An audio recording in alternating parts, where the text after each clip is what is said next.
And now for a taste of things to come.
What is going on, everybody?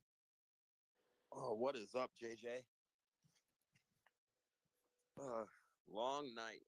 It was a long night for me. That's all I have to say. It was a long, interesting night.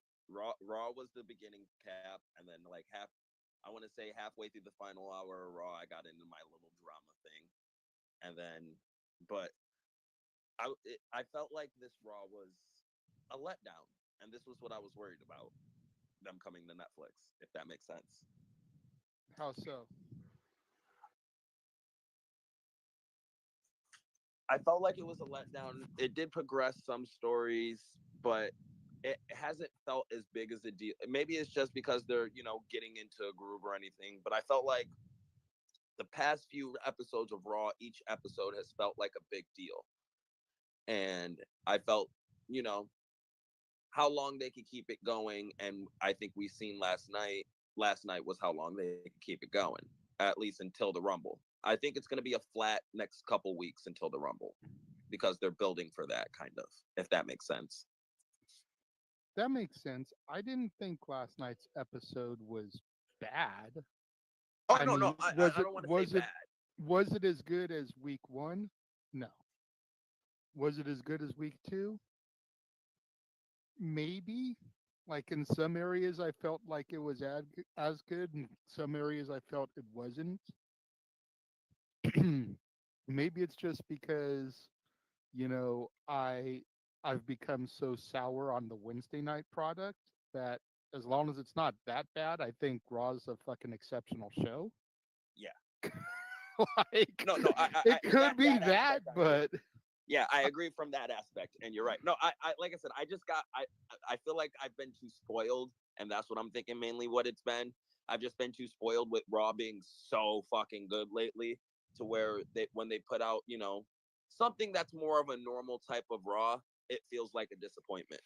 So like I said, they had a few segments that I liked. I was surprised that Bailey and Nia had a good match because they never have a good fucking match. Um, I was happy that Punk did the live burial of Hogan. That was my favorite moment so far of 2025. And then the main event to me delivered. I like this whole Drew, this new arc of Drew gets too cocky and guys just beat him with a fucking roll up. It's my new favorite thing with Drew. It gives him a reason to bitch, gripe, and complain even more. But outside, like I said, outside of that, I agree with you. It wasn't a bad. I wouldn't say it was a bad episode. I'm just saying, out of so far in the Netflix era, this was the worst one. I will say that. But that's not me saying it's a bad episode. That was just me saying I had higher expectations due to the past few weeks of Raw, and they've just been spoiling us. and again, like where then did you feel was the letdown specifically? Because Penta and Pete Dunne, I thought was phenomenal.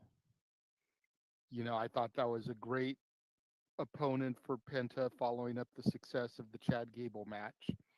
Dare I say the Pete Dunne match was a little bit better than the Chad Gable match because it looks like Penta had a little bit of time to gain his footing in a WWE ring and get used to the WWE style.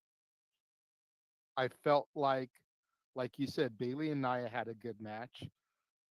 I'm not a Nia hater like you are, so I I'm not, you know, I thought they had a good contest there. I wouldn't classify myself as a hater now. I'm just super critical of Bro, her that she's not good. bro, But I but out of the month or so that I have known you and the spaces I've interacted with you on, I think I can count on one hand, with fingers left over, the amount of times I've heard you say something positive about Nia Jax. oh yeah, definitely. No, don't get me wrong. You're right. And Shout out to the one Ropes and Green Cane who've popped into the space here. the greatest co-host ever. What's up, Ropes? How you doing today? What's going on, everybody? I knew you were up late last night too. I was going to sleep and I decided to pop in a little bit. I'm like, oh shit. Oh, you popped in when But it got good. different I was there topic. the entire time. Yeah, I don't want to hijack, so continue. Yeah, no, but yeah, back. So, like I said, I agree. Honestly, I think the Penta Pete Dunne match was actually, my opinion, the only good match on the show. Like I said, I'm saying Bailey and Nia was better than usual, but it wasn't really the best match. It started off sloppy and it picked up a lot.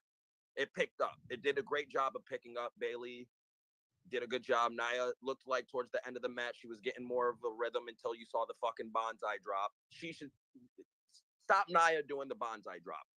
I get it. She's part of the Samoan family and they're trying to pay into that heritage. But either she does it too stiff to where it looks like she actually murders the person, or she does it so light like a feather she doesn't even touch them. And it, like, if you can't make your finishing move look like you're the most devastating, like, I just don't I don't see it being a good finisher. You shouldn't do it. It's that simple. Your finisher should be the best, most effective move you have in your repertoire. And that bonsai drop, since Nia has done it, has been spotty at best. But yeah, no, the Pete Dunne Penta match was honestly a really, really good match. I think WWE is doing a really good job putting really solid, good workers in there with Penta to accentuate all of his strengths and show none of the weaknesses.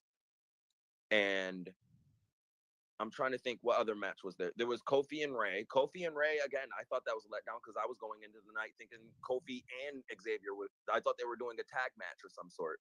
I thought they were too. I wasn't super disappointed in the match. I was more so disappointed in JBL's involvement, which that was the first topic I wanted to really discuss here since you organically segued to that match. Let's go ahead and talk about that cuz like maybe I was just way too optimistic because of the whole NXT TNA WWE TNA announcement and everything, but this was a prime opportunity to begin wading into those waters as far as the main roster goes.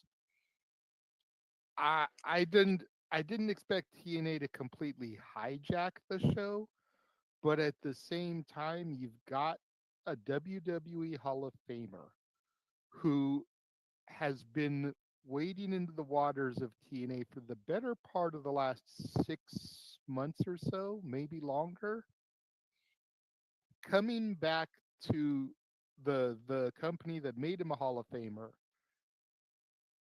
and you don't play anything up, and you've got him being babyface on commentary when he's the consummate heel. He should be continuing his rivalry with Rey Mysterio, just completely berating him, and instead he's supporting Rey damn near trying to bury Kofi, and it's like they're struggling enough as heels. JBL should be putting Kofi over as a heel. I just thought the whole JBL segment was a complete and utter waste of time. Ropes, let me go first real quick because I got to piggyback off of what JJ said because you pretty much nailed my entire explanation for me. Thank you for that. But I just want to add to the fact of they could have did at least a small segment. Give TNA at least a 2-minute shout out or something on, you know what I mean? At least acknowledge that JBL was just on Genesis last night instead of, hey, JBL stopping by out of nowhere to do commentary on a random match that has nothing to do with him. Right? And I just thought I agree with you. It was a giant missed opportunity and a giant fumble because you could have at least teased Joe Hendry. You could have teased a Nick Nemeth. You could have teased a AJ Francis of some sort. And like, in terms of just getting in that moment, and also with the fact that, again, JBL is one of the greatest heels of all time. Also a great heel commentator. He could have helped get the fucking New Day over like God as heels. Seriously, Yeah.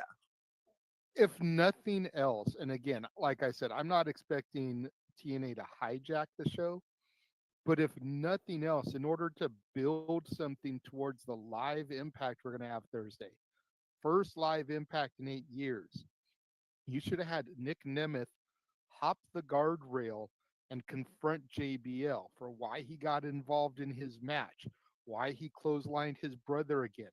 You cost me the TNA World Heavyweight Championship. Then have security come grab Nick, escort him out of the building, and that leads into Impact on Thursday. It helps build interest for the first live Impact in 8 years on Thursday. So JJ, the only thing to counteract that argument is if they weren't doing the same exact angle with Bayley and Roxanne later that night, I'm all with that. What I think would have been just as effective is if they gave a crowd shot of Nick Nemeth or Joe Hendry, just them in the crowd in the front row. They were in the area. They're still in the area. It's not like it's not like they have to catch a 3-hour flight to go from San Antonio to fucking Dallas. It's probably like a 2.5, 3-hour drive. If that, I don't know the Texas landscape or layout. I'm from New York. I've never been to Texas, but I'm assuming it's not that far of a distance. It's not like it's on the exact opposite side of Texas. So like, I just thought that they could have did something, even a small thing, if they didn't have the TV time to give them. Even though they did, they went 2.5 hours again, so they had the time. And I just, like I said, I thought it was a failed opportunity. And in terms of the Kofi Ray match, there was nothing wrong about the specific match. It was just nothing exciting about it. And the finish was kind of, yeah. Xavier get kicked out for nothing, for Kofi just to, for them to do what they did after the match, essentially. So like, right. I just didn't like the finish to it. It was a pointless match with an even more pointless finish. So really quickly, because I Googled while you were talking here, it's 273 miles from San Antonio to Dallas. You can drive it in under 5 hours. Okay. So all right, yeah, a flight, it's probably about an hour and a half flight. It's probably about as long of a flight as it is from LA to Vegas, because that's about a 300-mile drive. It takes about 5 hours, depending on traffic, to drive. So it's probably an hour and a half flight or a 5-hour drive. So to your point, very easy for the TNA stars to have done and still be where they need to be on the respective days. Before you throw it over to Ropes, I want to shout out my buddy James popped in. He's made himself a speaker. Want to shout out Ash for joining the space. Shadow Batash, Canadian donation. What's up, you guys? Good to see you. Ropes, you've been patient. Go ahead. I'm with you guys on the whole thing with how it was handled with the TNA and GBL, that they should have done something like that. The only part though that I'm not saying I disagree. I'm mostly in the gray area is how they handle JBL because at first I was disappointed on how I thought that he was gonna put over the New Day, but then he took the babyface route of not agreeing with them. But then I said to myself, wait a minute, if one of the biggest heels on SmackDown back in the day doesn't agree with these guys, then maybe this helps them look like even a bigger pieces of shit. And that's how I saw it after that. So I end up in the gray area there that he could have gone either way, but by him looking the other way and not acknowledging them the way that they wanted to, I was like, not even JBL wants to associate himself in that way with them. That's fair. That's a fair assessment. I hadn't thought about it that way. Um, Good eye there, Ropes. James, what's up, brother? What's up, man? Here's where, even though that logic sounds sound, in fairness, there is one big continuity issue with it. JBL became JBL because he got rid of the dead weight of Ron Simmons. That is literally in story canon. That's how he became WWE champion, was accepting Paul Heyman's offer to stay on SmackDown and let him fire his tag team partner. Ron's felt like he sold him out, and he tried to excuse it away 2 weeks in a row. He did, and then he moved on to the championship. If anybody knows what Kofi and Woods are thinking right now, it's JBL. It should have been obvious to me, especially with what's going on in TNA. And then you add the long-term history of JBL into play. Like, I know, the whole argument is like, well, wrestling fans aren't going to remember because everybody has the memory of a fucking goldfish in the fandom. I don't. And that's my problem, because I don't. And I feel like you could easily educate the fucking fans with a promo package for him to side with the New Day and not with Ray and the rest of them. You know what I mean? Especially the LWO. That just seems like basic fundamental storytelling, especially long-term storytelling, in my opinion. But yeah, I agree with JJ. I think it was a massive flop how they handled the situation.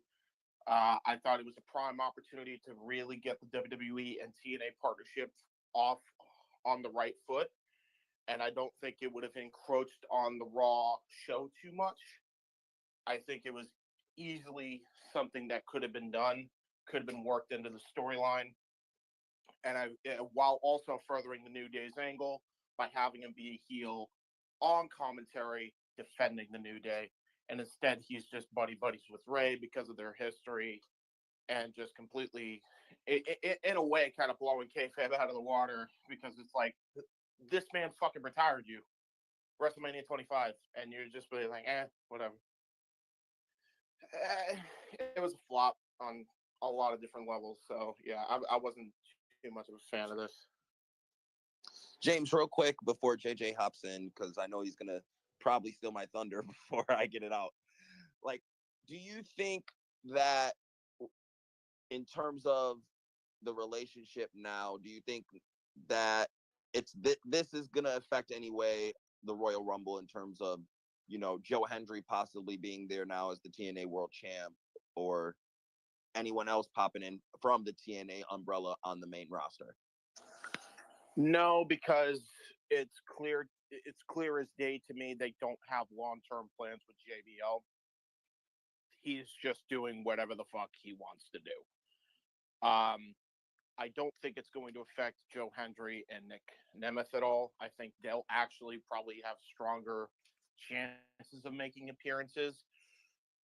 I just think it would have been cool to have storyline continuity with JBL involved in that than not having JBL involved at all. But no, I don't think it's going to affect their Rumble appearances at all. I think it was just a misstep to JBL and nothing more. What's up, y'all? It's good. Hamlin. There you go. What's up, Hamlin? What are we talking about today? We are talking specifically if JBL was a flop and how they kind of booked this. I didn't watch the show, so I have no idea. That is fair. essentially, Hamlin, I'm- let me give you the quick rundown real quick. So Hit me. JBL was promoted yesterday for Raw, not as a commentator, but promoted to show up on Raw.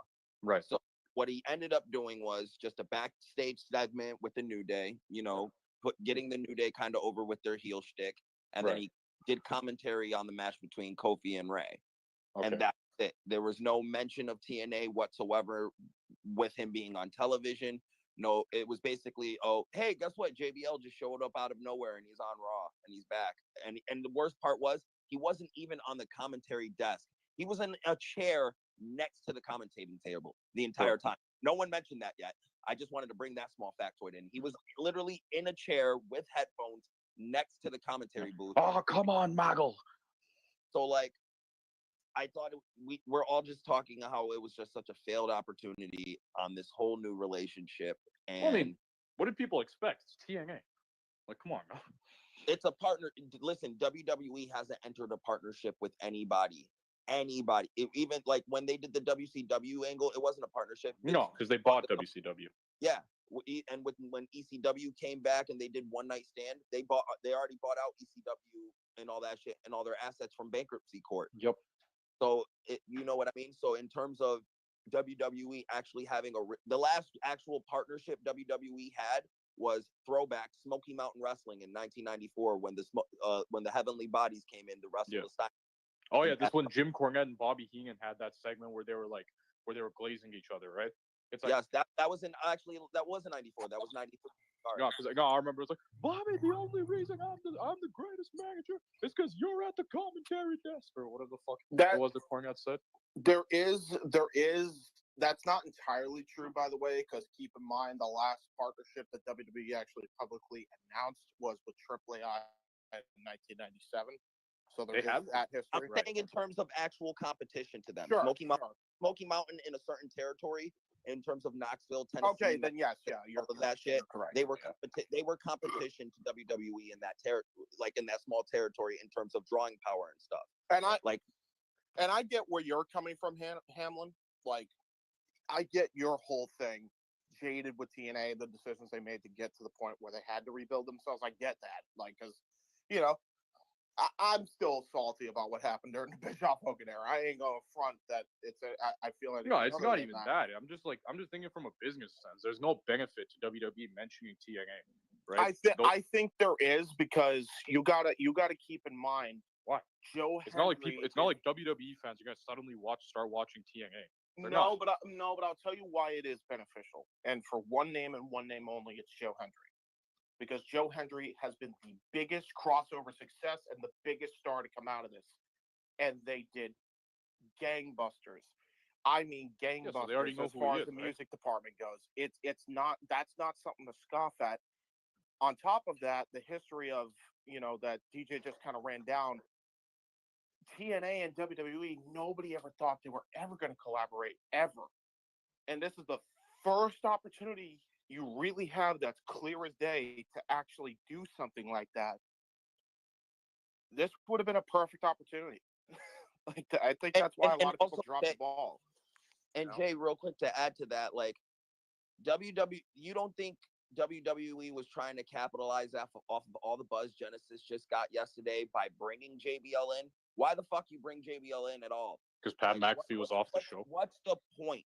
There was nothing to do. There was no point outside of to draw from the success or any mention or the notoriety that he just got last night from being at Genesis and all this indie shit that JBL is doing. I mean, I'll be real.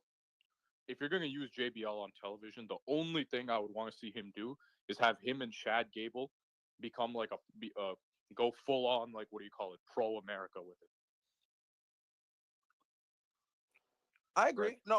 That would be sick. But other than that, there's no use to have JBL on television. He provides no value. He's not a ratings draw, right? And again, it's not like and you guys have said this before too. JBL is not good at getting other people over.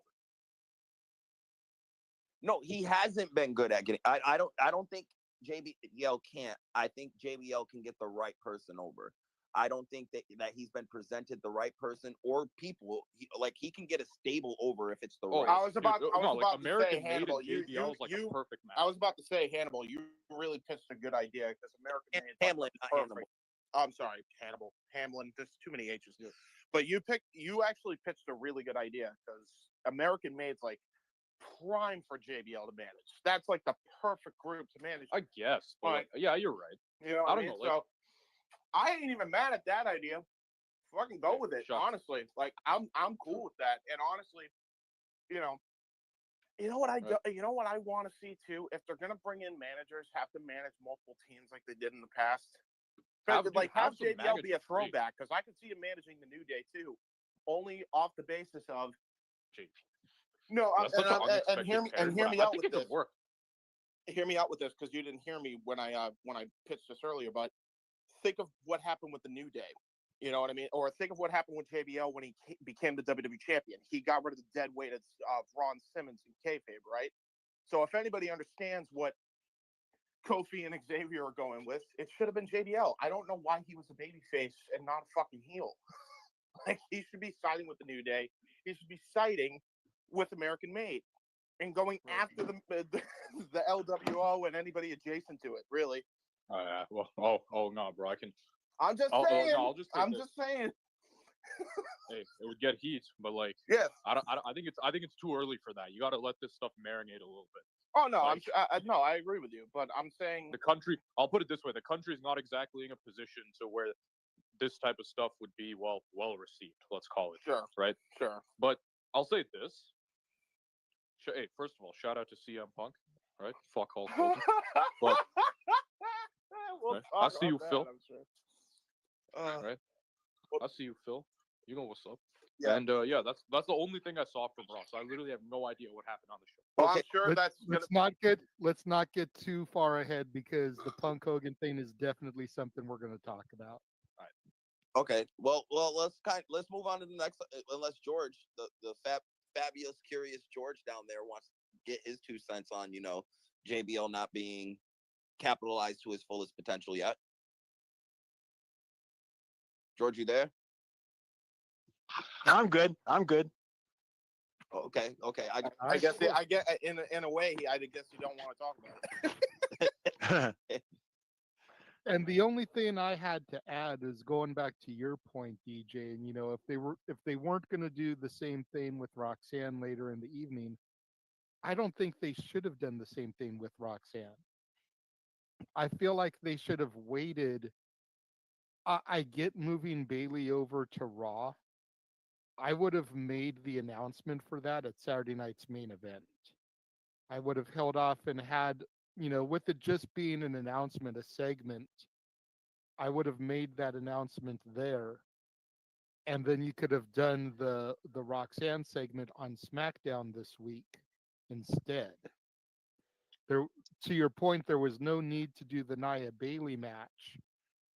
And if you had held that match off, maybe did another women's match instead, and then done that segment on SmackDown, then you wouldn't have had the segment done twice in the same night. Yeah, it would have been twice in the same week, which isn't a whole lot better, but at the same time, it gives the opportunity for the TNA thing to work itself a little bit better.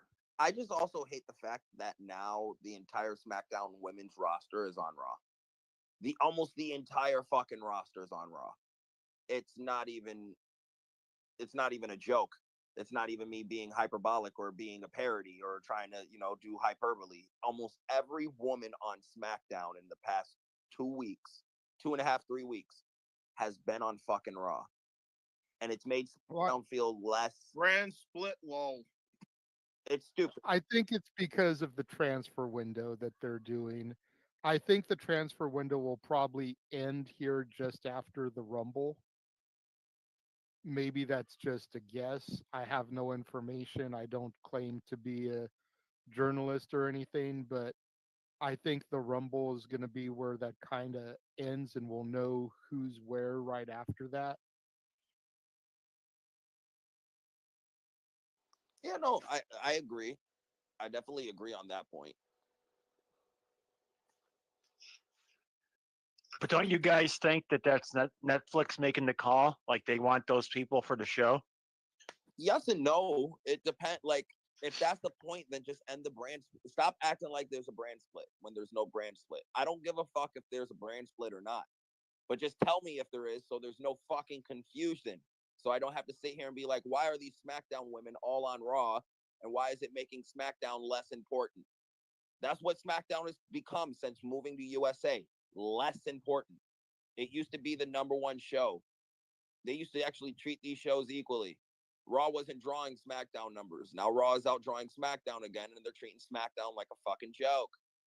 Just treat both your shows somewhat seriously. If one's more important than the other, put all your important shit on one show and put all your filler shit on the other one.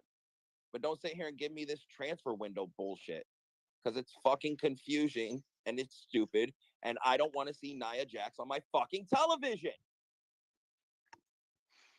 DeeJay, and you said you're not a Nia hater, but I to George's point, I definitely think it's a Netflix thing. But at the same time, WWE and Netflix have to work out a little bit of an understanding because they've still got the draft that they do every year. They've still got the USA Network that needs their talent. You know, they can't have Cody Rhodes and Roman Reigns and all the top guys of SmackDown just leave SmackDown and move to Raw without having some kind of name to fill that void. It's like the the Netflix can't have everybody. Like, you got to give up Drew, you've got to give up Punk, you've got to give up somebody for SmackDown to still have. And I think there's a lot of negotiating right now as far as who's going to be where. I hope you're right, JJ, just because, like I said, you have both world champions mainly featuring on what Raw. Yeah, Cody sometimes have been on SmackDown. He's been on the past 3 out of the past 4 SmackDowns. I know he missed a couple due to the quote unquote injury. KO's been on Raw nonstop. Both the Usos been on Raw and SmackDown nonstop. Solo's been on Raw 2 of the past 3 weeks. Hold on, come in, bud. But if we think about it, DJ, even before this transfer window, even before the Netflix era, Rumble to Mania was when we usually had the most crossovers because whoever wins the Rumble gets to challenge for a championship. And it's not brand exclusive. You know, a SmackDown person doesn't have to challenge for the WWE Women's Championship or the WWE Undisputed Championship. They can go to Raw and challenge for that World Women's Championship or the World Heavyweight Championship. That all got established when Benoit won in '04.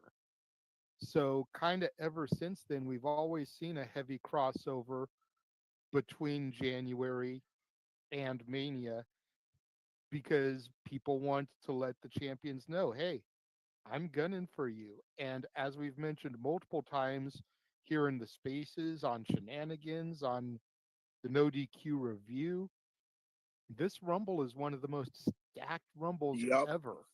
And Every person that has declared themselves so far, with the exception of Sami Zayn, is a former world heavyweight champion within the WWE space. And even Sammy's a former champion if you count the NXT championship, if you count PWG, et cetera, et cetera. I'll do you one. You've got guys that can win this. Hell, think about it like this, okay? And I'm not saying Sami Zayn is gonna win, but think about it like this: at WrestleMania 39, Sami Zayn and KO won the tag team titles at Mania. WrestleMania 40, Sami defeated Gunther to become the Intercontinental Champion at Mania. What's to say that at WrestleMania 41, Sami Zayn can't complete the Triple Crown by winning the World Heavyweight title at WrestleMania? Especially since we already know he's defeated Gunther on that stage before. Yep. And that would be something unprecedented that's never been done before. Someone completing the triple crown at 3 consecutive manias. Yeah, let me add to your point also, JJ, because it's something I wanted to get out. Like when you first kind of commented on this. Not only did it happen in 2004, but it happened in 2003 too. It's happened the entire time the brand split concept has been a thing. If you remember, The Rock got traded to Raw after he had made his deal with McMahon to screw Hogan. Ironic, as we're going to talk about him later. So as a result, he got traded over to Raw so he could have his rubber match with Austin and finally get a win against the guy. That was the whole thing. That's how they made that match come to be. Like that's how that all happened. And the whole thing with, well, brand split lol, in a way we should just stop giving a shit, because at the end of the day, who actually cares? It happens in every NFL team every year. There's always trades, there's always team switch ups all the time before the end of the season. That's just how it is. I really think like getting bent out of shape about that is just kind of ridiculous, because at least when WWE does it, there's a rhyme or reason to do so. Um, at the end of the day, it's just not going to change. There's always going to be some trades. They're going to find a loophole, because at the end of the day, it happens in real life with the NFL, happens in real life with FC, happens in real life with FIFA. They're trading teams all the time. So who gives a shit, really? At the end of the day. Sorry. Hannibal had his hand up, by the way, so I wanted to get him to speak on this next. But Yeah, go ahead, Hannibal. It's just a quick one. Thank you guys for letting me speak. Just listen to that little conversation there. I was kind of thinking to myself, do we, in this new Netflix era, do we actually need the draft anymore? Do we need brand splits? Because I mean, if you look at what they did with Bailey, they basically have her do a SmackDown match anyway on her debut on Raw. So I think maybe the best way of keeping all the overlords happy is by not really having a split anymore. What do you think? Here's the problem with not having a split. And when it comes right down to it, it's the only problem with not having a split, at least in my opinion. If you don't have at least a majority brand split, like you have to have some brand exclusive talent, because if you don't, you run into the problem AEW has right now, where you've got 150 people on your roster and you see the same 20 people on every Raw, every SmackDown. You see them on every Dynamite, every Collision. How many people in AEW right now are sitting in catering, not getting television time? You know, I swear the AEW roster, and I sound like DeeJay now. I hate to turn things to AEW, but the AEW roster right now is like that fucking scene in Toy Story 2 where they're singing Jessie's song, you know, When She Loved Me. when There's 100 guys in fucking catering. There's 100 guys and girls in fucking catering that are not getting any television time, waiting for Tony Khan to go into the toy box and fucking find them to play with them again, or pull them out from underneath the bed. And you're seeing the same people on television 2-3 shows a week when they had Rampage. you're talking to a person in the space right now that actually used the cover of that very song in one of his stories that he did with Mistress Audio. So I approve that reference, good sir. Thank you very much. Dude, that's one of Sarah McLachlan's greatest songs ever. Okay, I will not hear an unkind word about When She Loved Me, but god damn it, that's literally the way AEW's roster is right now, and that's the problem you have if you don't have a brand split, brand exclusive talent. And here's the thing too, with Tony, he can't sing, so instead it just comes out like, "When somebody left me, everything was beautiful." Now, what I will say, Hannibal, and what I wouldn't be opposed to, and I think it's something we all can agree with because we've all discussed ad nauseum on various shows, the excessive amount of championships. There would be no problem with unifying the titles again and then having the champions not be brand exclusive. So you've got Cody Rhodes versus Gunther. The winner can go to Raw, the winner can go to SmackDown, build up contenders on both brands to challenge for it. Same thing with IC and US, same thing with the tag, same thing with the women's title.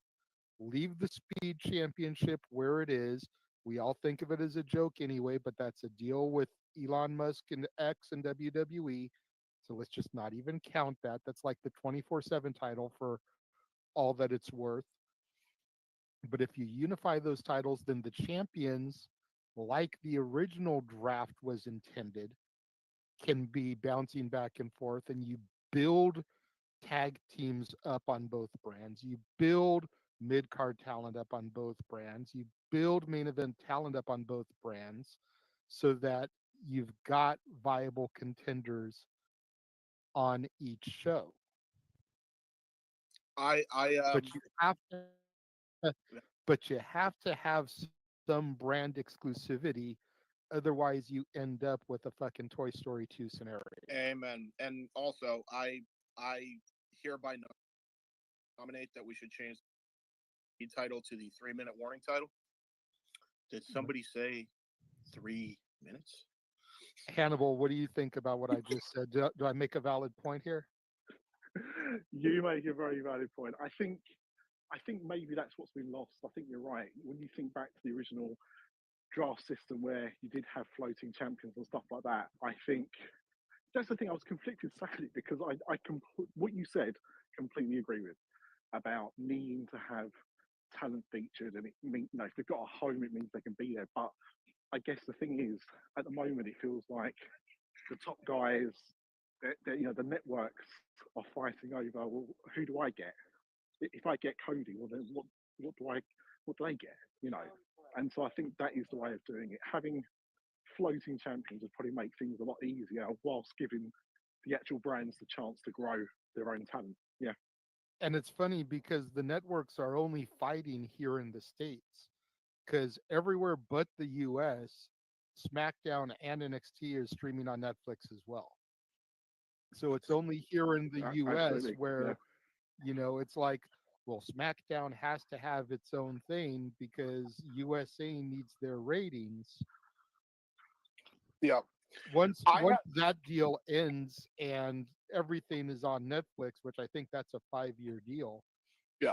then there won't be an issue anymore.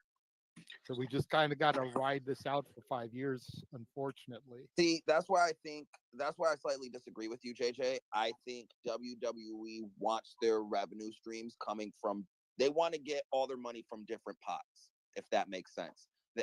Don't get me wrong, I think they love this Netflix thing, and I think it's going to open branches for them. But I think Peacock's going to throw so much more money at them to stay there and not take that content away, because that's one of their biggest content money makers right now, in terms of people going in and out to see it constantly, in terms of all the shows and programming on Peacock. So I don't see them giving that up without a fight. And I agree with you there, DeeJay, but I think it may be Peacock exclusive, no longer on the network television, on cable television. oh yeah, Because more homes have ability to stream nowadays than have access to cable. yeah. And then So I agree with you there, but I think it'll become Peacock exclusive, not the USA network. And I was just going to get to that point in terms of USA Network. I think WWE is just, in terms of their relationship with the network and how loyal they've been in terms of keeping their television product and content on cable. Right now, WWE has everything on lockdown: cable, broadcast, and streaming. All three forms are covered and locked down with premium content deals. And I think WWE wants to keep that form of revenue stream going until A, cable's completely obsolete, and B, again, just so they can have their money. Say, for some reason out of nowhere, the CW deal gets canceled. At least they still have two separate streams of income still it won't hurt them that much. Yep. Well, here's the other thing I'll recommend, because I think it makes the most sense to kind of do it like this anyway for the main roster. Why not just allow storylines to float between both brands that don't involve titles, and then just anybody that's competing for a championship, they can stay on their respective brands? That's how I think you can really just avoid confusion. Because at the end of the day, if it's not contending for said brand exclusive championship, or actually having a match for the brand exclusive championship, why put them on one show over the other for any reason? Just have them float between both, because then you have more time to build into the storyline and you're adding more weeks. You know what I mean? In a way, that's kind of my thought process on it, because that way that just kind of solves the issue. That way it's like, okay, that makes sense. It's like, if you're not competing for a championship that's brand exclusive, then why not just float between both shows? That's my thought process on that. But Yeah, no, thank you for advocating for me. oh, did I advocate? Who advocated? Did I advocate? The only problem with that, with being like, if you're not competing with the brand specific championship, then you can float, is that we run into that issue of, Triple H is going to end up playing favorites. All of his guys are going to be the guys to float and get the TV time, because look at a guy like Karrion Kross, who he's still struggling to get over. Yep. Kross is going to be the type of guy that's going to float between both shows, because Triple H is doing his damnedest to get him over. And then the non-Triple H guys, like, let's just throw a name out there. I don't know if he is a Triple H guy or not, but a guy like Austin Theory, who was, had that Vince McMahon stench on him because Vince endorsed him before everything came out. A guy like Austin Theory is going to get lost in the shuffle. Yeah, maybe. Well, again, And a guy like Austin Theory's got way too much talent to be lost in the shuffle. No, I agree, but that's why I'm saying you don't do it often. I'm just saying you do it on rare occasions, like Mania season, Survivor Series, if they do brand split, War again, shit like that. Like, I'm not saying you do it for every goddamn week, because then it would get tiresome. It's like when Tony Khan was trying to do the whole interim champion thing, and he killed that concept dead. Like, it was a great idea until you kept overdoing until it wasn't. Until you kept, it's like, until half his champions were interim champions. Yeah, exactly. Which was just fucking absurd, dude. All right, so we had a nice little impromptu conversation there. We've moved past the JBL thing. Yes. The next thing I wanted to talk about was Lyra Valkyria, because she cut a promo. We had a nice little video vignette for her as the new first ever Women's Intercontinental Champion. As Chelsea likes to say, the longest reigning Women's Intercontinental Champion, because, she's the first one. But where do we see Lyra going with this reign? Do you think she's going to have a long reign?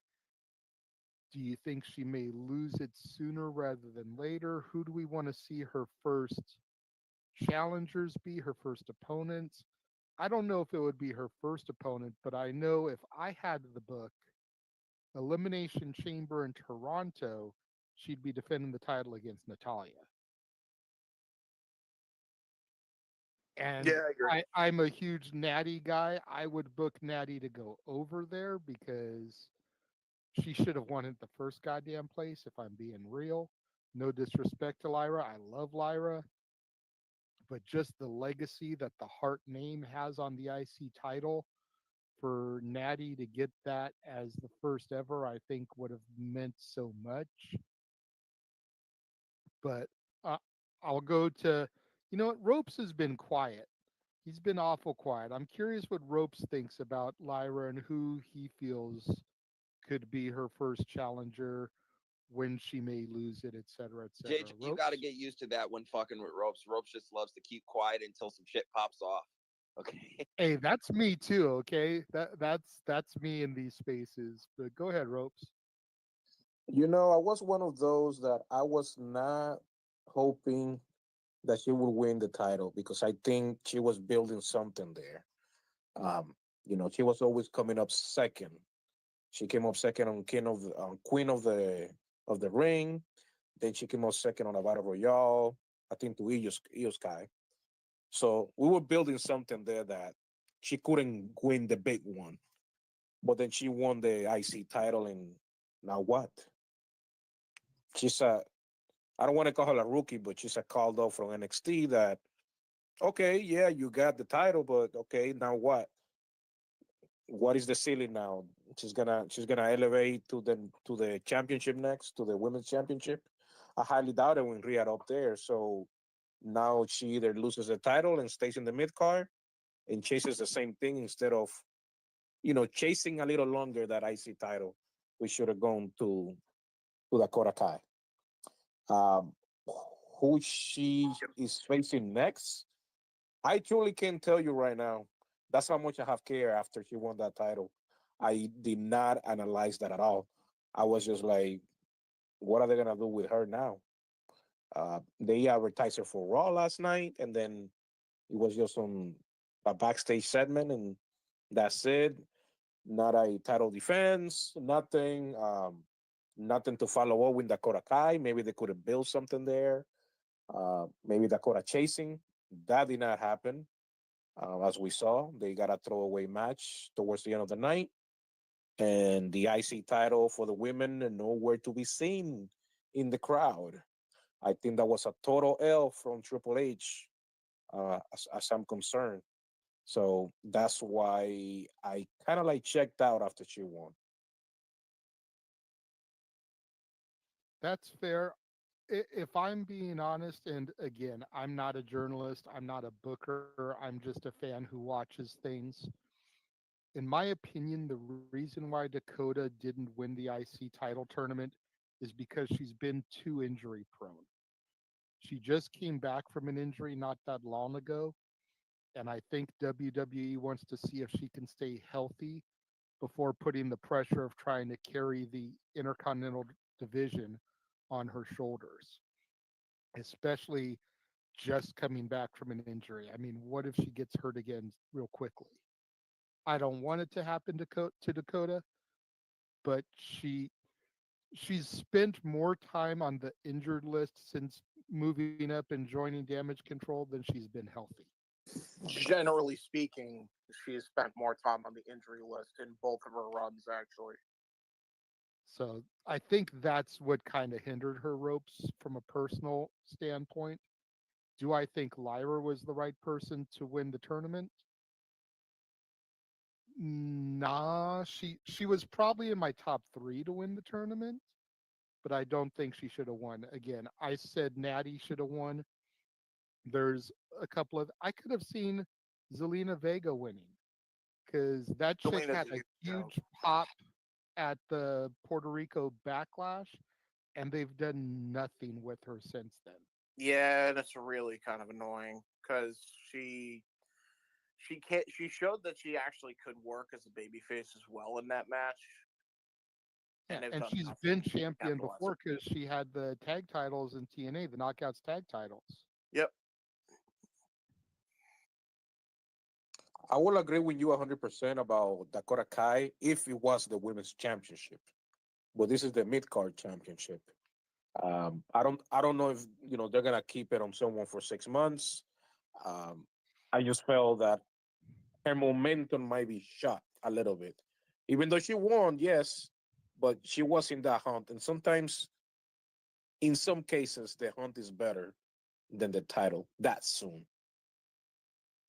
I agree with you, and I agree with you that it is the mid card title, but it's also the first ever champion of the mid card title. Think about it this way: Finn Balor won the Universal title for the first ever Universal champion, had to relinquish the title 24 hours later because he got hurt in the match where he won the title.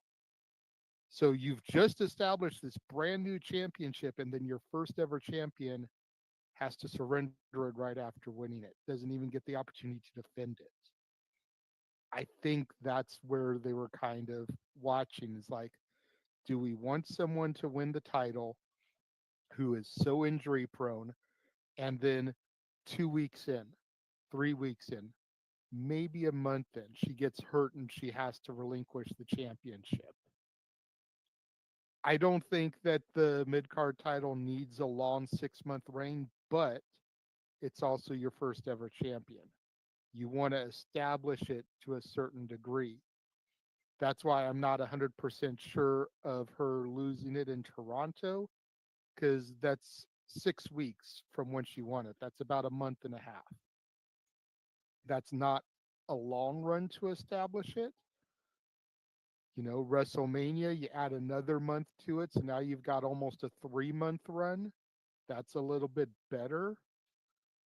3 months as champion. It's a nice little establishing there. But I think, again, I think that's the thing they're worried about is you don't want to establish your first ever champion and then they get injured and they have to relinquish it.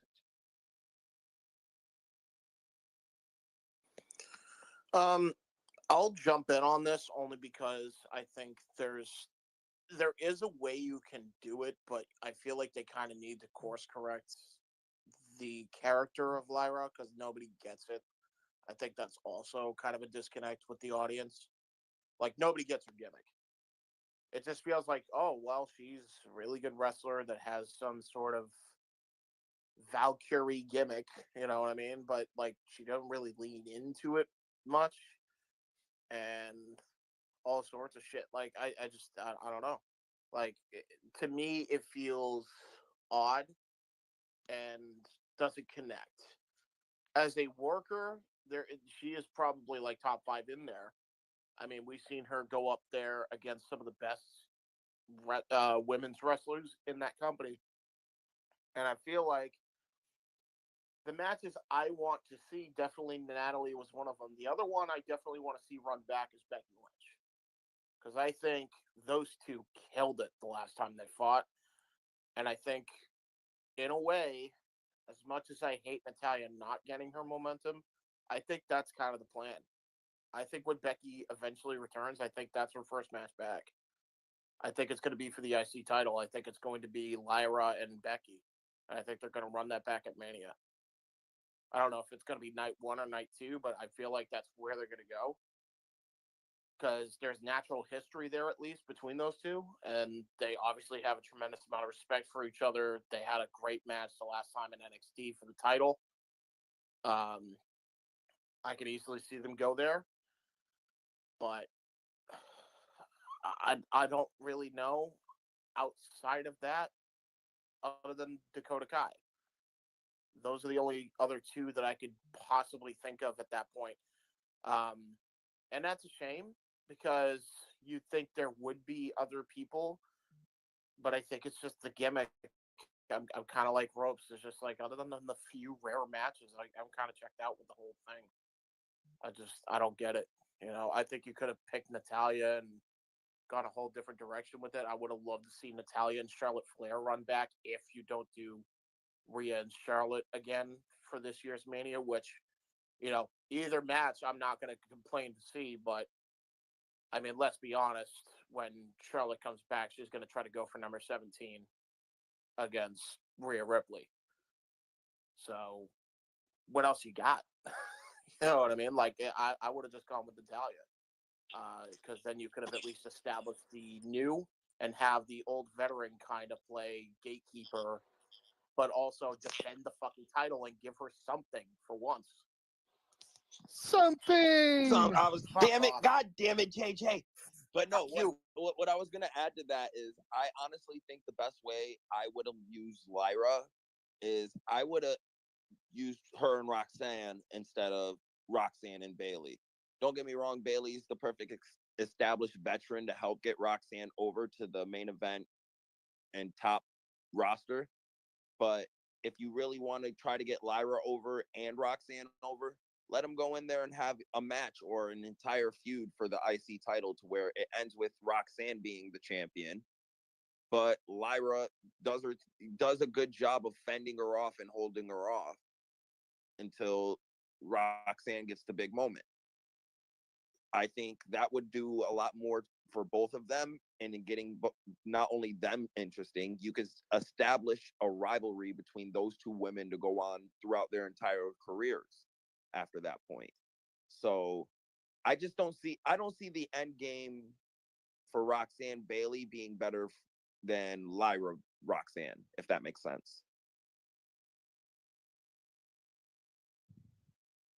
Yeah, that makes sense. Yeah, the only problem I have with that, the only thing that I don't like with that is that I think once Roxanne moves up, she's going straight into the world title picture. There is no mid card division for Roxanne Perez. She's the prodigy for a reason. I can see it, yes and no. I don't think. See, the only issue with her being thrown in the main event picture immediately, she has to go against people of the likes of Jade, Tiffany, Rhea, and Bianca to compete for that top spot. And Okay. I just don't think at this moment in time in Roxanne's career she can compete with any of those women. Well, I am quite possibly the biggest Jade Cargill supporter you will ever find, but Roxanne is levels above Jade. As a worker, yes, Number but in marketability and just star being and having that star look, I don't know. I think Jade beats her in that, just barely. Promo wise, she beats her too in a way. I kind of Yeah. with DeeJay. As far as looks go, I will give you Jade Cargill looks like $1,000,000. There's a reason I fell in love with her. Okay, Yeah, and it wasn't her wrestling ability. yeah, definitely. But She's the perfect female. What she reminds me is a female version of Road Warrior Hawk. but as far as Huh? promo and in-ring ability, Roxanne has her beat. Hang on. Hold on, stop the presses. What? DeeJay, what do you mean by that? What do you mean? When Hawk, she's the female version of Hawk. When Hawk first got into the business, he was a fucking marvel to look at, but the shits in the ring. He was not the best in-ring worker. Animal was way better than. Oh, okay. You know what I mean? I'm saying Hawk. Okay, now I get Hawk you. at some point in his career finally found his niche, found what worked for him, and made.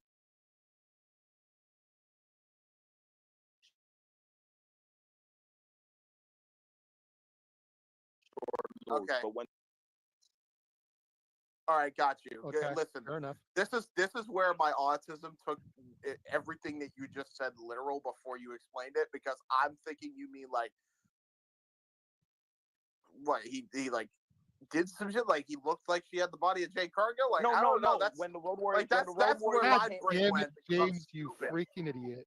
I know. Yeah, I'm James. stupid. When it comes to Tiffany Stratton, again, looks wise, marketing wise, yeah, Tiffy time is money.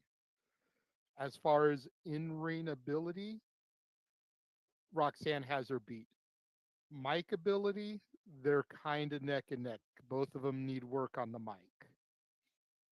But Roxanne, you got to keep in mind, Roxanne is a vet compared to Tiffany Stratton. Tiffany's only been doing this for 3 years. And Roxanne has been doing this for like 5 or 6. She's got at least double the amount of time on her. Sure. Who were the other two that you said? The Bianca. other, Bianca, I will give you. Bianca would crush Roxanne. And Rhea. And Rhea would crush Roxanne. That's why I would keep them separate for now. But at least half of your list I've got issues with. And again, I am the biggest Jade Cargill supporter, and I am a huge Tiffany fan. So the fact that I can say I'll that switch out shows how unbiased I am. For the sake of argument, JJ, I'll switch out Jade for Liv. You can't put Roxanne over Liv. in terms of Yes, the you small can. girl. Liv Yes, is you garbage. fucking can. Yes, you can. I don't. I'll Liv give you is a break. garbage. Nah, Bro, Aw. Liv barely, like, even in kayfabe, barely was able to beat Rhea Ripley the first time, and it was because of help from Dominic being a turncoat. Like, fucking come on. I don't know. I think Liv as a personality. Okay. is Let me underrated. ask you this. As a Let me ask you this, personality, DeeJay. sure, but that's it. Yeah. You're just looking at it from a marketing ability, Yes. and I'm looking at it from an in-ring believability place. Think about Liv's 2 championship victories and how she got them. You trying to tell me that believably Liv Morgan can beat Ronda Rousey? No, fuck no.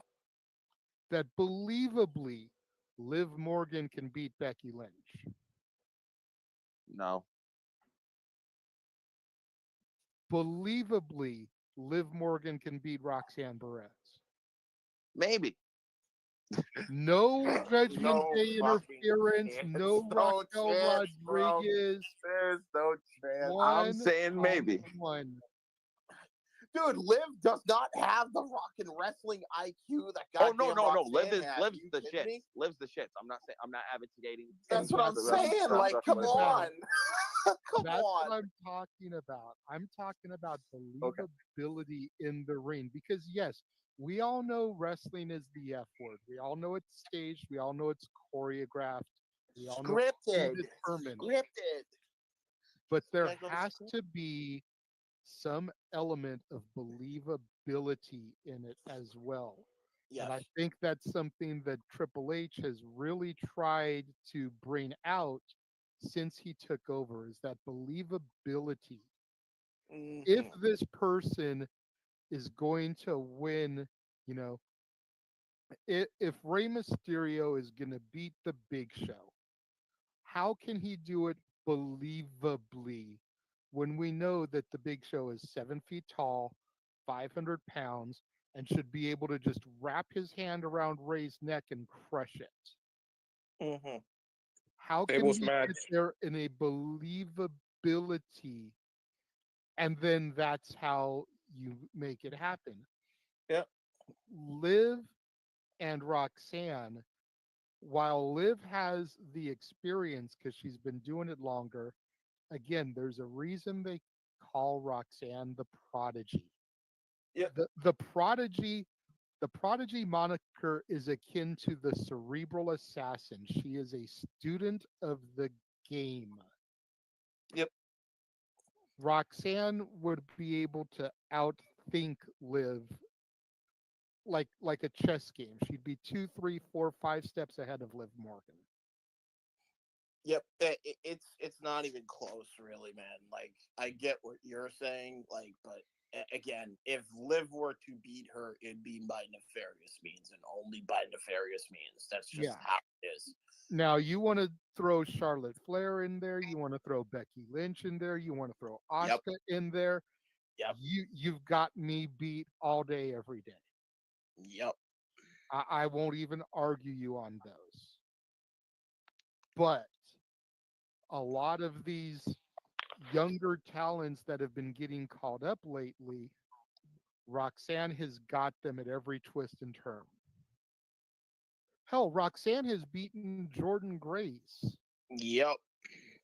So she's already got a victory over what, the longest reigning knockouts champion in history, Mm-hmm. who's more than likely going to be joining the company on February 1st. Mm-hmm. I'm just saying. I'm just saying. Yep.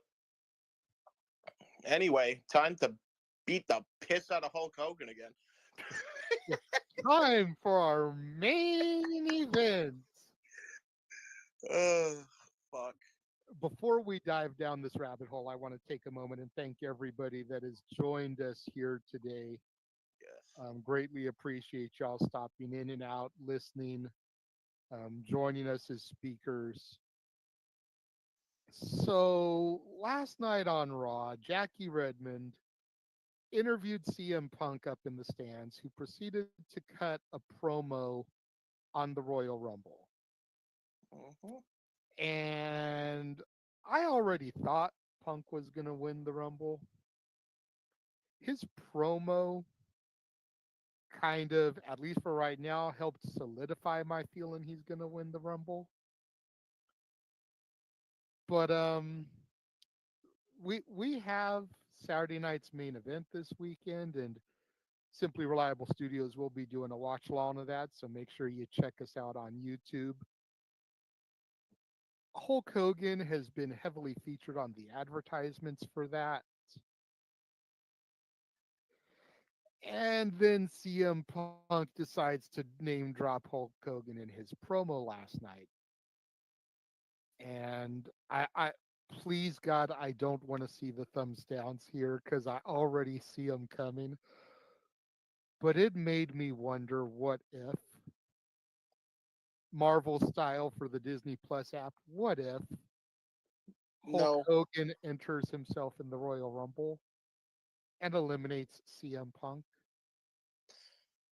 If that happens, I'm gonna Here's what lose I my do. shit. I'm gonna Here's lose what I- my shit. here's what I'm gonna do if that happens. Nope.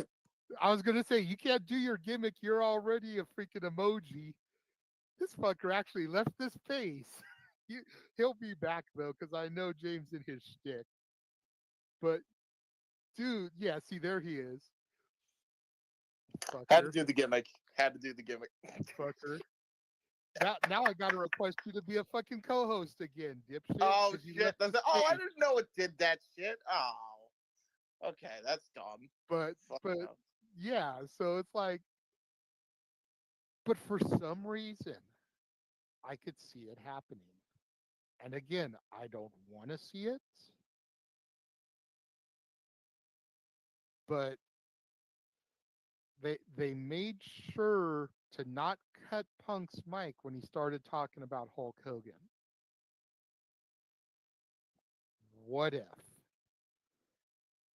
And then by Hogan eliminating Punk, God help us, you build to a fucking Punk Hogan match at Mania. No, please, no, please, God, no. I'm gonna say it like this: if that happens, No. Vince McMahon is back booking the fucking territory, and That's Triple H is my lost fucking power. exactly. Yes, no. Look, Please, look. no. My horrendous speculation has got ropes to raise his hand, Yes, speak on this, bud. and Please. DJ has turned himself off speaker. He's left the chat. He's done with me too. Yeah. Let me tell you something. The first thing I'm gonna tell you, on the Triple H watch, if he wants to keep his dignity, his value, his worth, where we see him today, the little bit of fans that he has left, if that happens, it will all be gone. Now, if it does happen, are you telling me that Tony Khan bought WWE?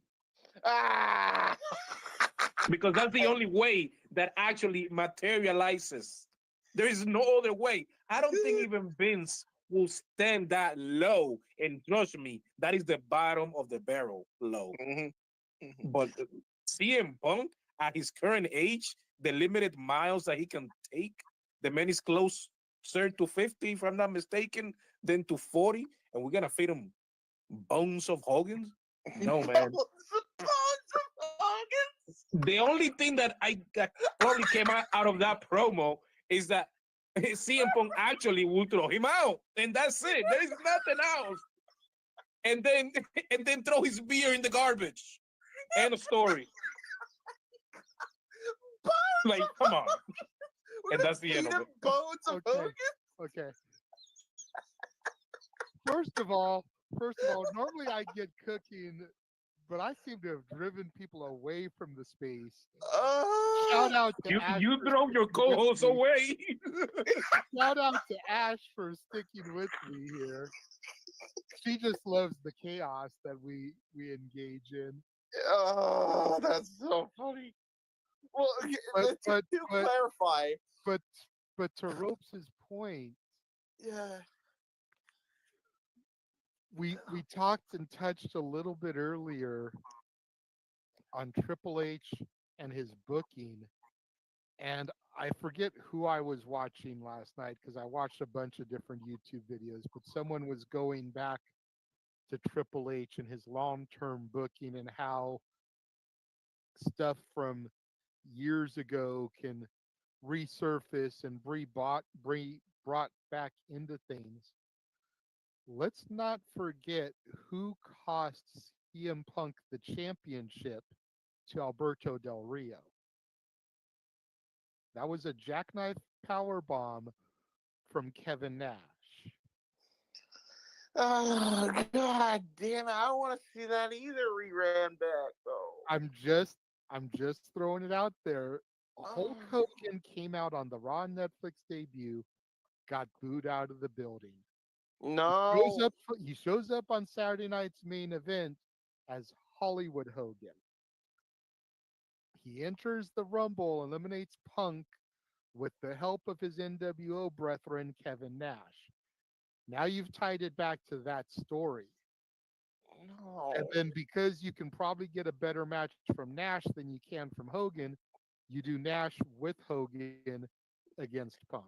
But they're both like broken down to fucking shit. It don't work. They're both fragile. One has no knees, the other one has no back. It's literally okay. Do you want the bones of Hogan or do you want the bones of Nash? Which one do you want to carry there, pal? Like, no. Like at this point, just sign Cody Hall and just do that match because at least he can fucking work. He's not a fucking old man that you have to carry like a broomstick.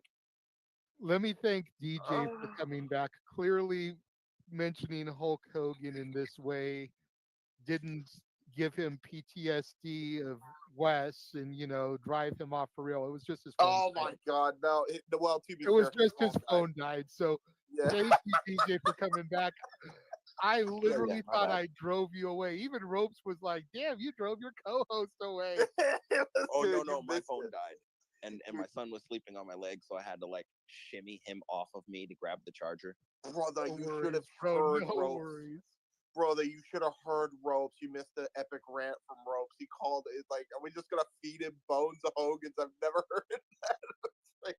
Listen, I'll re-listen to it later, probably when I re-listen to Space, because I re-listen to him on YouTube. Check out Casa D18's YouTube page.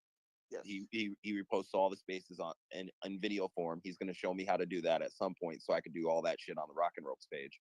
Yes. And So yeah, no. DeeJay, since I didn't scare you off, what do you think about this as a possible idea? Hogan coming. Listen, unless they want Hogan to have the Rumble 92 treatment to where everybody cheered when Sid threw him out, and then when he dragged out Sid, he became the biggest heel ever. I think it's a good idea on that preface, but if we're talking about, possibly the biggest Royal Rumble in the history of ever, fuck no. Keep Hulk Hogan as far as possible. The only thing that can entice me of letting Hogan be in this Rumble is every black person that's in the ring stops what they're doing and gives Hogan their finisher.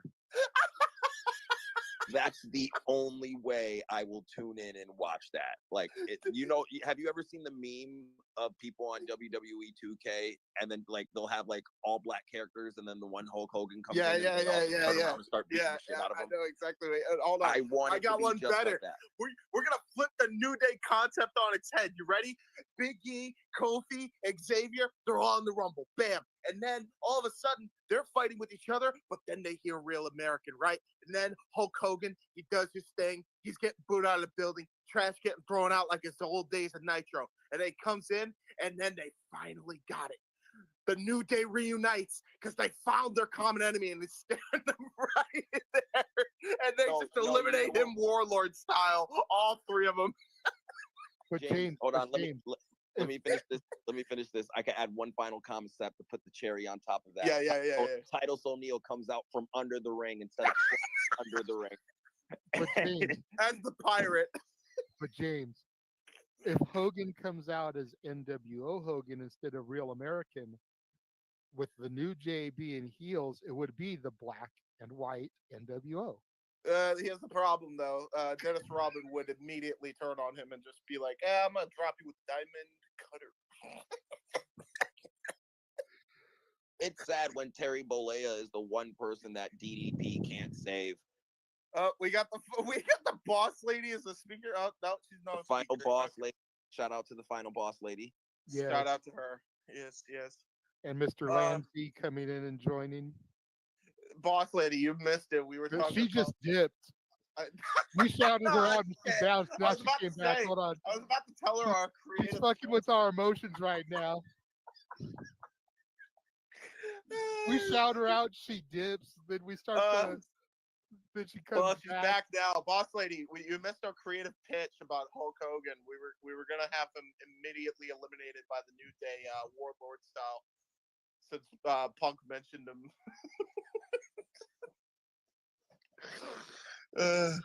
But seriously though, what do we think of Punk referencing Hogan? Like, was it just a way to acknowledge the fact that WWE heard the response to Hogan, and aside from Saturday night's main event, the fact that they've already been booking and pushing that maybe they won't touch him again for a minute, or could this actually lead to something down the road, as comical as it may be to think about? Well, here's the boss lady. So at this point, ladies first, right? Yeah, so I don't have much of a voice because I have been sick and I am at work, so I had to leave and come back. But as far as the Hulk Hogan thing is, to me, it's crazy. It's obviously he's going to be at Royal Rumble. He's also going to be at Saturday Night Main Event. So you guys enjoy that. I feel like maybe the Saturday Night Main Event is like a test run to see if he gets a reaction there. And if he doesn't get that bad reaction, he may be at Rumble. But I just find it odd that Punk is like name dropping him. He's not going to be in there. So I don't think WWE cares about the reaction. I think they're going to have him there on Saturday, and then we're going to see him again on February the 1st in Royal Rumble. Yeah. So, boss lady, to piggyback off that, because you probably don't know, Punk hates Hogan. Like, it's documentedly known that Punk hates Hogan. I don't think WWE had anything to do with Punk going out of his way to bury Hogan. I think Punk threw that line in on his own. I think he was going to ask for forgiveness rather than permission. And I thought it was perfect. There's no way WWE scripts that line if Hulk Hogan's making an appearance at Saturday night's main event. I'm sorry. That's not what WWE does. They don't shoot on their legends. If that is true, shouts out to Phil, because shouts out to Phil all day for that. Yeah, he deserves the fucking gold star. Oh yeah, best moment of 2025 by far. Nothing can top that. Yeah. Oh yeah. And DeeJay, WWE doesn't shoot on their legends unless they plan to make money on it. That is where WWE has always differed from AEW. And again, I don't want to go down the AEW path. We can do that on Thursday. Hold on. He's turning into WWE makes money with their situations. You aren't gonna make money with Bones of Hogan. You're just not gonna do it. That dude is a pile of putty. James, I love you, brother. You know that. Yes. The name Hulk Hogan, whether we like it or not, still draws viewers, still draws money. Does he? Hold on, let's get Ropes in here because I saw. You know what, James? There's one way to find out, isn't there? I guess, but I don't that he could draw money. I don't think he can in ring. That's the problem. I hear you calling Ropes in. While Ropes speaks, I want to invite Ash to say something if she's available to, because she's been here the entire time, just been kind of listening. So if you would like to make yourself a speaker, Ash, please do, and you can go after Ropes. Mm-hmm. And don't worry, you don't have to donate $5 Canadian. No, we'll save that for the shenanigans on Saturday. Go ahead, Ropes. Indeed.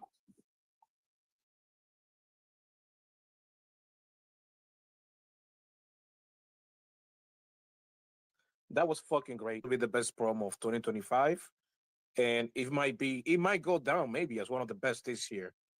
As far as CM Punk mentioning Hulk Hogan, maybe they're doing something on Saturday Night Live. I don't know. Maybe they're gonna have a small backstage segment. But also going back to what you said, uh, of anything of CM Punk doing anything in the ring with Hogan. Uh, there is no way of that happening. This is a man that complained about having a match with the Undertaker back in the day. You think he's gonna do anything more than 5 minutes in the ring with Hulk Hogan? Highly doubt it. Undertaker was more mobile too. To your point, Rogue. Exactly. Like, that's the problem. It's not a matter of like, yes, the racist thing is obviously an issue. Fuck that. Fuck him for it. The issue is he can't even walk, let alone wrestle. If this was Exactly. Phil Brooks, if this was Phil Brooks 10, 12 years ago, then I would agree with you and say there's no way he's doing anything. But this is a different Phil Brooks. This is a different CM Punk. This is a different management regime. And he has said that he's completely changed his mentality going forward. He his entire second run with WWE is designed to be a great big neon flashing fuck you to Tony Khan and AEW, Seth Rollins, Drew McIntyre, all guys that have come out vocally about him that have issues with him that he has turned into rivalries, feuds, and drawn money with, just like he could have with Omega, Page, and the fucking Bucks if they had put on their big boy pants and not gone pissing in the sandbox. So, Yes, but so while okay. he may have issues with Hogan, while he may not want to do anything with Hogan, while he may not have wanted to do anything with Undertaker back in the day, this Phil Brooks, for the sake of shoving it up Tony Khan's ass, will go out there if he absolutely has to and will draw money with Hogan. The problem is he can't walk. I'm talking Hogan. He can't even wrestle. Never mind walk. You saw how he barely was able to get to the fucking entrance. So they shuttle him to the ring on one of those little fucking automated rings that they used at Fuck fucking that! WrestleMania 3. No, I It's don't shit. want It's a repeat vintage. of Andre Hogan. It worked once. It don't Vintage. work again. It'll pop the crowd. Oh yeah. Well, no, yeah, he's gonna body slam Hulk Hogan. Sure, lady, go ahead. You were trying to. Fuck! I can't believe This is short. Oh look, Greg is here. Greg, I see you down there. But those days of Hogan being the American hero and we used to see people in the front row dressed as Hogan, those days are long beyond us now. I think WWE needs to realize that. They might have now after the last appearance. But my question is, when was the last time Hogan had a match, like not an appearance, not a stunt, like an actual match? And who was it against, and what year was that? Does anybody remember? Let me know. Sting 2011 TNA. Okay, no, not TNA, because I remember his run during TNA, and that was when I was watching TNA like crazy, and he basically brought TNA down to his knees, just so you know, financially. No, I agree. But, like, Trust me, you're not gonna. and WWE though. That was his last match. That was What his about last WWE? match. When was his last one WWE though? 06. And who was it SummerSlam against? 2006 Orton. against Randy Orton. Yes, Oh, geez. Okay. that's my And point. to James's point, the final Hogan match ever was on an Impact tour, and it was Hogan, James Storm, and Steen versus Bobby Roode, Bully Ray, and Kurt Angle in Manchester, England. Oh, geez, yeah, that's fair. I forgot that even happened. So he couldn't even wrestle one-on-one at that point.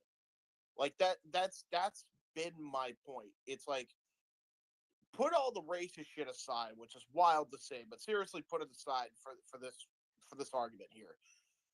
It don't matter if Punk has a problem with Hogan.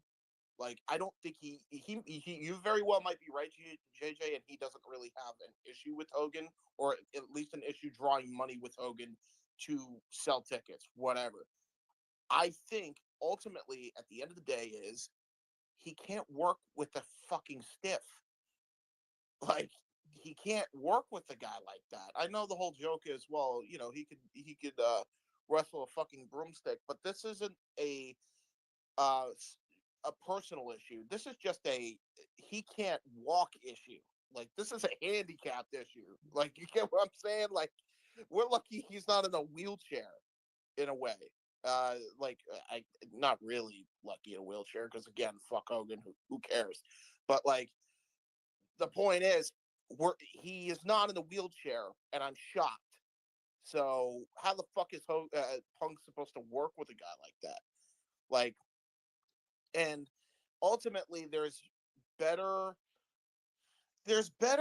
things with Hogan, or not even Hogan. There's better things with Punk to do. It's not Hogan. Like, you could do a thing with him and Roman. You could do a thing with him and Seth. Rerun that back. Him and Cody seems like the direction they're going to go if The Rock isn't going to be at Mania. Those are the three matches people want to see much more over Hogan, I'm telling you. Because they look at Hogan, and whether they know what happened or not, they're like, Hogan at, like, what is he, freaking 80, goddamn geriatric, and he's going to want to go into the fucking ring against CM Punk, who's like 10 times more mobile than him? Nobody's believing that. You were talking about believability earlier. Jesus Christ, like, who the fuck is going to believe that Hulk Hogan in this current timeline is at all competitive with fucking Phil Brooks? That's fair. That's fair. Like I said though, and we'll go back to Boss Lady here because I see she's got her hand up, but I just don't see WWE allowing something like that to go out over the air, especially this early in the infancy of their partnership with Netflix, if there's not a plan or even a potential thought bubble cooking around Triple H's head about how can they capitalize on it. Go ahead, Boss Lady. My hand's not up on my end, but I mean, I guess, since I guess my hand is phantomly up, I don't know. Um, I guess if they wanted to do it, they really wanted to do it. It's Royal Rumble, so it won't really be a match. It's just him entering and then immediately getting, thrown out by Punk. But I don't know if they can do that safely when in that kind of spot with his condition. But that's what they would do. He'll be in there for like less than 60 seconds. He'll go in, Hulk up, and then he'll be eliminated really quickly. He'll be the Warlord, which is ironic because he eliminated the Warlord in like 2 seconds. So he would get eliminated in 2 seconds. That's what I'd do with Hogan, personally. But no, And the way you could do it safely is you have somebody come in and just like wreck shop, chucking a bunch of people out before Hogan's entrance. That way you've got like 3 or 4 people on the outside that when they throw him over can help catch him as he comes down. The problem is, and I only know this because I've seen family members of mine unfortunately fallen softer. They bruise easily. And again, Hogan's a fucking geriatric. There's no way, bro. There's no way. There's no way they can work this, man. I think DJ's right. I think Punk just said I could get away with this and everybody will agree, because I think secretly the fucking everybody, the boys, the fucking girls, the management, everybody's fucking working this clown because he deserves to be worked. Like, it's just how it is, bro. I don't know. I think that's all it is. I don't think it's anything more than that. I trust me. If we were talking back in 2011, there might have been a very big chance of that being the case, but like, I just can't see it. It's not even the fact that your logic's sound. If he can work with Rollins, he might be able to work with Hogan. But the problem is he can't work with Hogan from a physical standpoint. I wouldn't even try. It's just it's not worth the goddamn liability at that point. Fair enough. Fair enough. Like I said, it was all just speculation. It was all just talk. Trust me, it's not anything I want to see either. Nope. It's water cooler chat from last night's Raw, which is what the IWC is supposed to be for. It's Yeah. supposed to be a place where we can all just kind of chat and bullshit about professional wrestling and what we saw and what we liked, what we didn't like, and just have fun with it. I agree. Who wants to third that notion? Anybody? I agree as well. Sorry, my son's sleeping on me, so I'm trying not to be that loud. Yes. No worries, DeeJay, no worries. Final boss lady, did you raise your hand again, or is it still just That was an kind of emoji. stuck That on was my- that was the 100 emoji. Yeah, Well, no. that was 100. That was 100. I was agreeing with what you said about the Okay. IWC. Okay, just making sure because I saw the hand up like flash a couple times as I was speaking, and then I saw the 100. So I just wanted to make sure that you weren't raising your hand again. Maybe she got that phantom hand after all. She's fantastic. I was gonna say, forgive JJ. He's still learning about this wonderful thing we have called technology and its hassles of life. Hey, listen, Hey, you're hey, one to hey. talk, bro. I You know. know, you don't even know how to share this to YouTube, my guy. Like I have to teach you that. True.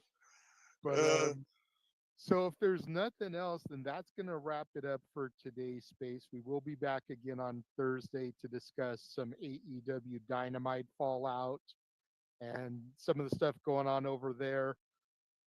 I've been reading through the tabloids of professional wrestling about how Tony Khan seems to be fed up with Britt Baker. We'll discuss that. Like I said, we'll talk about some of the stuff that happens on Dynamite Wednesday. If anything really huge happens on NXT tonight, we'll probably discuss that as well on Tuesday. So make sure you guys join us on Thursday for another episode. Same time, 3 o'clock Eastern, noon Pacific. Coming up in about an hour, so 5:30 Eastern, 2:30 Pacific, James and I are actually going to be hosting a watch along for tonight's episode of NWA Power. NWA is something that we don't usually give a whole lot of coverage to, but both James and I have a female over there that we both kind of stand over. James loves Natalia Markova, and I love La Princesa, Tiffany Nieves. They're supposed to be having a match. We know they had a cage match in December. They haven't promoted if this is that cage match or not.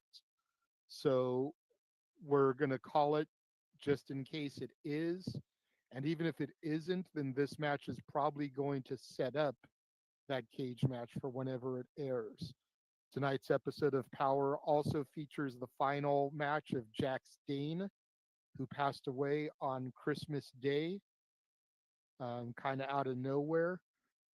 So, out of respect for him and his memory, we're going to be there to call his final match. Again, that's 2:30 Pacific, 5:30 Eastern across the Simply Reliable Studios. So Jay Hebert Studios, Jay Hebert Side 95, Casa D18 Studios, and Foster 1916, Rage of Wrestling. Make sure you follow and subscribe all those YouTube channels, especially Rage of Wrestling.